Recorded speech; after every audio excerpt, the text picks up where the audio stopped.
Hello there everyone, Ashnflash here, and welcome on into my Season 1 review of the Book of Boba Fett. And I say Season 1 because I assume this is going to get a Season 2. I don't see how it won't, and I think that this is an example of what we can expect to see going forward with the Disney Plus Star Wars shows that they are working on and developing.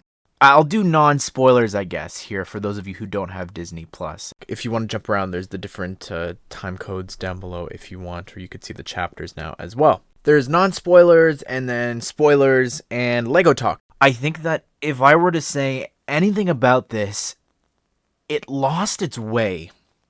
And I'll get into it a lot more, and as I'm sure you can't really be on the internet and avoid spoilers, it leaned too much on The Mandalorian, I would say, in some regards, and I think that it definitely lost focus on who its main character was, being Boba Fett. And I think that there is a lot of great in this show. Do not get me wrong. I think that this is some of the best Star Wars content we have gotten in, I don't even know how long. Like, it is just, some of the stuff in this is just perfect.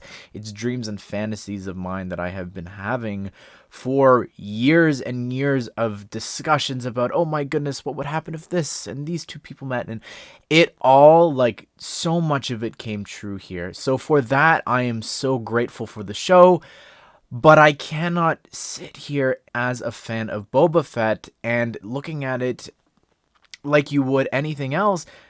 I think it's kind of sad, if I'm being honest. So let's go ahead and let's jump into things. I don't think I can really go episode by episode because even the flashbacks and stuff like that were a bit hard to, in my mind, looking back, to remember what was from what episode, or I guess chapter. But I think the pacing of the start of the show was very messy. I personally think it is really weird to have flashbacks and these traumatic experiences when you're in the Bacta tank to a time that was like not that long ago, a few months ago. You know, it wasn't that long ago that Boba was with the Sand People and all that happened, and he met Fennec and all this. So to be flashing back to that versus, you know, some more traumatic experiences back in the Geonosian arena, which of course we did see, but we never lingered there. We never saw anything with him young, which to me was such a missed opportunity. Like, I think even, again, we're in spoilers here, if we had seen some of the stuff that we had heard about with Cad Bane, that they alluded to here, and of course that we've seen from the deleted scenes from Clone Wars with how he got the dent in his head, and even Cad Bane has like he's had like some work done on the top of his head there, again from the shot. So there's things like that where I think, you know, getting shot in the head, losing your dad, trying to kill Mace Windu, all these other things I would think is more traumatic than your time in with the Sand People. So what I'm saying is, I don't have a problem with you showing that. Please, I have no problem with that. And I like how it tied into The Mandalorian and set them up, and how, you know, he was introduced onto that show, and how, you know, what was with the gaffy stick, what was with his robes and everything. I loved that. I think that was really great. I would have, personally, from a storytelling point of view, the first episodes, just have them set in chronological order. If this is a book, just have it be either the prelude, or just have it be, you know, just the first chapter is his time with the Sand People. Maybe it goes into the second episode, and then, you know, you meet Fennec, and maybe he remembers and they do a flashback, kind of like what they did with him killing Bib Fortuna, because of course that happened over on The Mandalorian. Personally, that's how I would have told it. But with that stuff, I loved it. Like, I loved those episodes. I just didn't enjoy the pacing. I loved seeing the Sand People here and seeing this different side of them.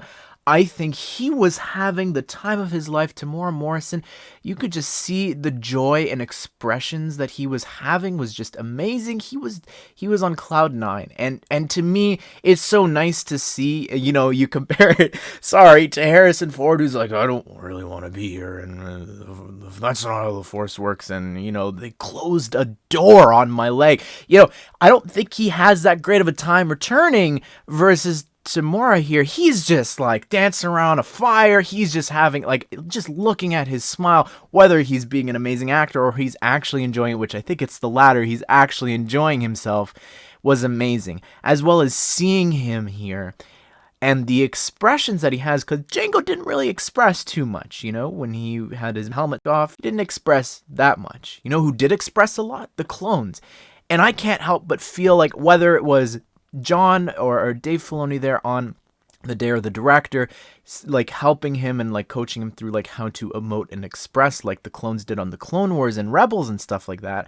But to me, it screamed like their expressions. Like I saw so much of Rex in like the smile there, especially because he's like at that age of like old Rex.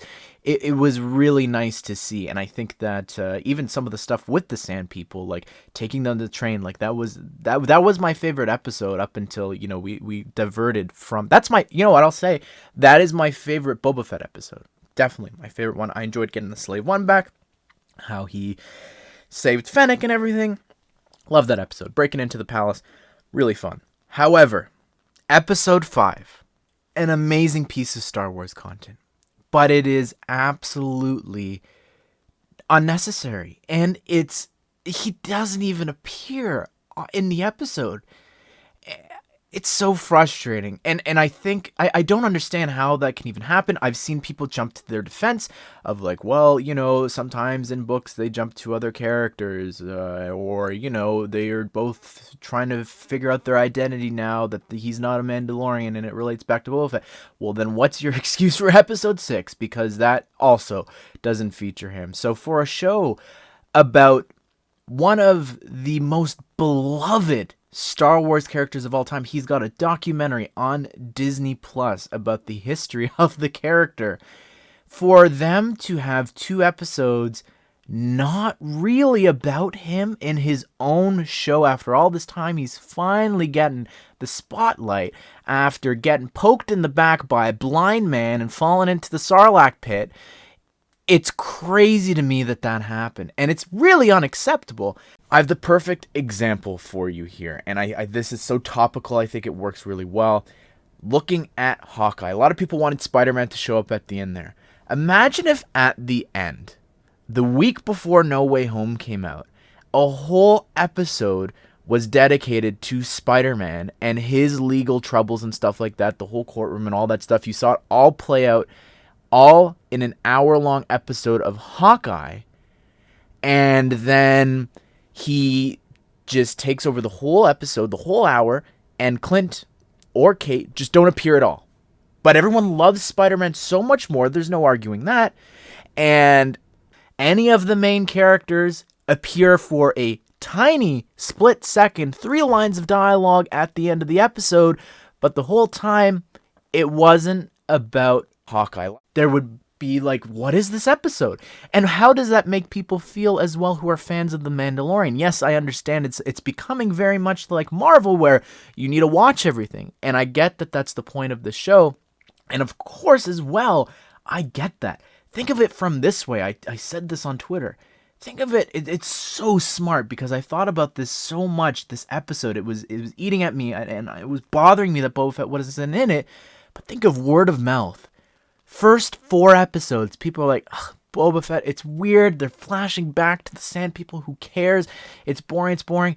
And then all of a sudden, everyone the next morning is raving about, oh my goodness, Din Djarin's back. The Mandalorian's back. And oh, he's going to see the child next week. And everyone then jumps on over to the Book of Boba Fett. They start watching the first 4 episodes so they can catch up, like what's going on this show. They're hearing that they're going to team up, that the Mandalorian's now on the show and what's going to happen next, and they're invested. They might have completely written off the Book of Boba Fett, and from that perspective, I applaud them. It was an amazing Mandalorian episode. It moved along so much of the story, which again kind of frustrates me even as a fan of The Mandalorian, that these things are happening, that, he's no longer a Mandalorian, and this is happening not on his show. And even, like, I loved seeing Pre Vizsla, that fight. I could talk so much about that episode in the Armorer. Of course, as well, seeing the BD unit, as a huge fan of parts of Jedi Fallen Order, but I still love that game a lot, and I'm excited for the sequel. But seeing BD, probably the best character from that game, not that BD, sorry, but a BD unit here, in live action was insane to me. And then seeing the Naboo fighter, and I actually enjoyed that lady for the first time. If you've heard my other Mandalorian reviews of those seasons, I haven't been her biggest fan, but I quite enjoyed her on the Book of Boba Fett. And I really just love that episode. And seeing the new Razor Crest there, like, that is so cool to me. I absolutely love how they've stripped off all the yellow, and it's got like the same sort of stripes from the Razor Crest. It's perfect, and I need that as a set. Of course it's going to happen, and I'm so excited for that. I'm so excited for the next chapter for The Mandalorian, and of course we're going to get to that, because the next episode, it just continues where we left off, which also feels unnecessary. And I think that, especially here, I think that should have happened on The Mandalorian. I think more so a lot of what happens in that episode should have happened in The Mandalorian. I didn't need to see the child. I didn't. Did I love it? Did I love seeing Luke? Absolutely. My favorite Star Wars character of all time. He's appearing here. We've got, of course, I jumped ahead a bit, but we've got Cobb Vanth here. You know, the stranger from the desert. The whole episode, I'm thinking it's Cobb Vanth.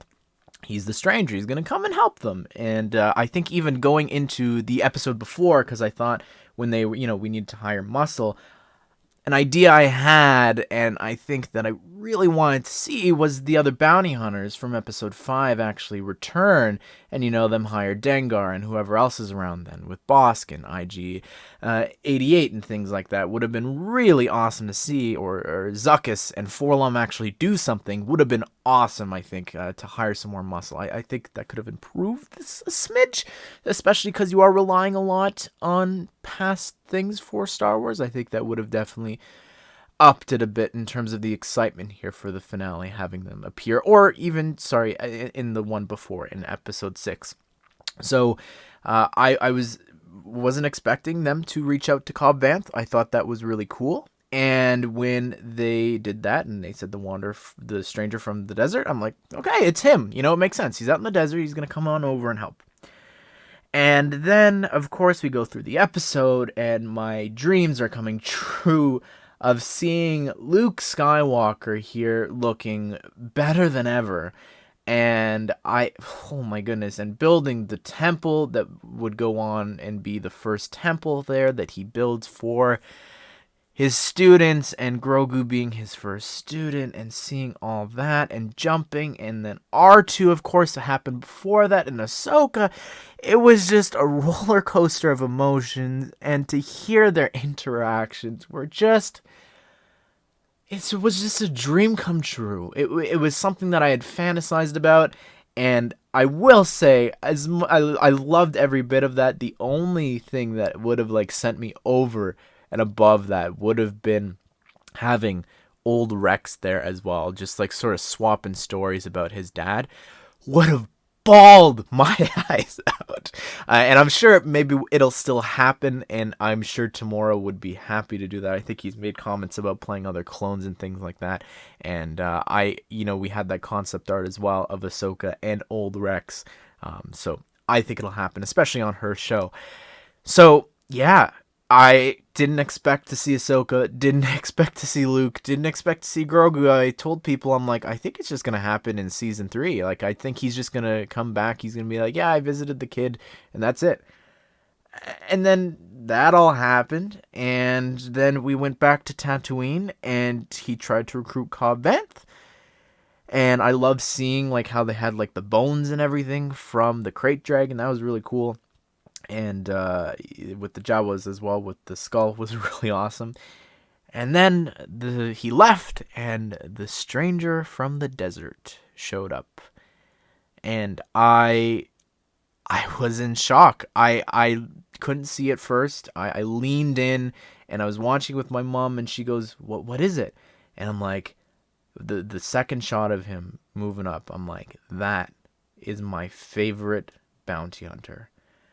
To see him here in action and doing the showdowns with the marshal and the deputy, wow. And then going into this episode, I'm like, we're gonna see him again, and I wasn't even expecting that. And this finale that I'm recording here, and a little bit after finishing the episode, I'm so sad.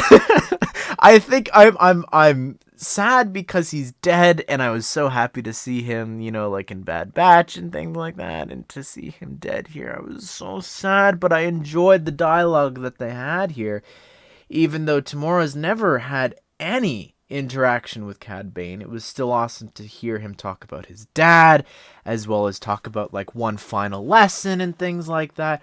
I love that. I loved it all, but I'm so sad he's dead. But I think that if he is gonna go out, I think that it is a good way, and it should probably be at the hands of his prodigy. So I think that it would have been more interesting if we had like an episode for him, and sort of like I would have preferred an episode about Cad Bane than the Mandalorian, if I'm being honest, because I think it would have made more sense about like him being hired, or maybe he was on a job, or even just having like bring in Daniel Logan and have like just have like a young Boba Fett episode here. It's the Book of Boba Fett. Why not have a really young episode? I don't know. Or DH him. Have stuff about Django. I'm shocked that Django never showed up in the show in terms of a flashback, besides him driving off. And I don't know. Just a little disappointed with the show, I think. And again, like the Rancor and everything, the setup with the Rancor and seeing that tear through the huge new droid decals, which again I would love as a set, and LEGO loves their mechs, so I think that'll be really fun. And Black Chrysanthemum as well, I didn't even talk about him. Like, he was just, what a beast in this final episode. Oh my goodness, he just kept going. He was nonstop. And of course, I enjoyed seeing the Pikes as well. That was really cool. And it was the perfect Star Wars content, but I don't think it was executed properly, if that makes sense, or in the right spot, I would say. I think that we know that they were building towards this conflict or something where they're going to try and have like all of these shows merge with Ahsoka and the Rangers of the New Republic and things like that. So I'm not sure what's happening with that final show, but I think that I wouldn't be surprised if there is another threat where we do see everyone team up, endgame style. We definitely kind of saw that happen here. And of course, how could we not talk about the child here? And he decided to go back to the Mandalorian. That was so adorable. The jump into his arms was just the sweetest little thing. And as much as like I'm like of two minds about how it took away from Boba Fett and kind of putting the attention on the Mandalorian and the child, it was amazing to like see everything the child did with like the droid stopping that, and even the Rancor, and then how he gets tired when he uses the Force too much, and then him just snuggling up next to it it was so cute, absolutely adorable. I was so glad to see the two of them back, and I'm torn with it. Anything else to say about this? I didn't like the mechanical people. They were a little and I guess they're going to do something to Cobb Vanth as well. I was kind of hoping that we'd have a tease for Ahsoka or something else, but maybe they learned their lesson with that after credit scene. I don't know. I think they kind of wrote themselves into a corner there. I think that definitely belonged over here with this show, but I still love it, and I love Star Wars, and I think my love for Star Wars has never been as big as it is now, with the Skywalker saga coming out soon. And just I think LEGO is doing a lot of great stuff, and I'm really just excited for the future. And of course, that leads us here into LEGO talk. And I am, well, what do we need? We need, of course, the Naboo Starfighter, but that'll probably be a Mandalorian Season 3 set. From the Book of Boba Fett, though, I'm trying to think of like what we could get. Of course, we did just see some of the stuff leak already with the one Boba Fett's palace, and I think there's another set that was rumored. Of course, you can go out and get the Slave One as well, but maybe the Rancor could be something fighting off against the Droideka. I don't know. I think that would be pretty fun. Maybe the Sand People chase as well. I'd love him in his like pajamas. I think that would be pretty fun.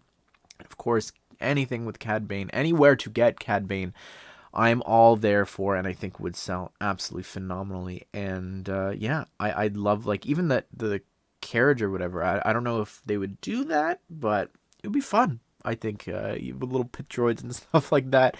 I don't know. We'll have to wait and see. I do, again, worry even with the sets that they would be very Mandalorian focused, and I would rather that we get Boba Fett stuff, and then of course in his own show he'd get his own sets. And that's it. That was the Book of Boba Fett. I think it's a real mixed bag. I think there's some really great stuff in here, like genuinely some of the best Star Wars we have ever gotten, and I am more excited than ever for the future of Star Wars, like I was saying before. And of course this is going to be greenlit for a season 2, and as it should, absolutely. And I do hope that maybe they consider going back, like I said, to Clone Wars and stuff like that. I think that'd be fun. I think I'd love to see more Cad Bane and young Boba Fett. I think that'd be really interesting. But anyways, I'd love to hear your thoughts. What did you think of the Book of Boba Fett? Did you enjoy its pacing? Did you enjoy the episode about the Mandalorian? Do you agree that maybe it shouldn't have been here? Leave your thoughts. What do you think of all that stuff? Hope you guys did enjoy the video. Hope you all have a great day. I will see you all in the next one.